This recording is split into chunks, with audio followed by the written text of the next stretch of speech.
こ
んにちは、コインルーデンスの風希です。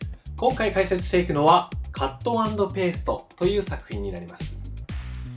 1枚のコインをこのように2枚の半分の価値のコインに変えてしまう物理的な両替のマジックなのですが、このマジックにハサミと糊を加えることによってよりビジュアルによりフィーリングの良いものに仕上げてみました。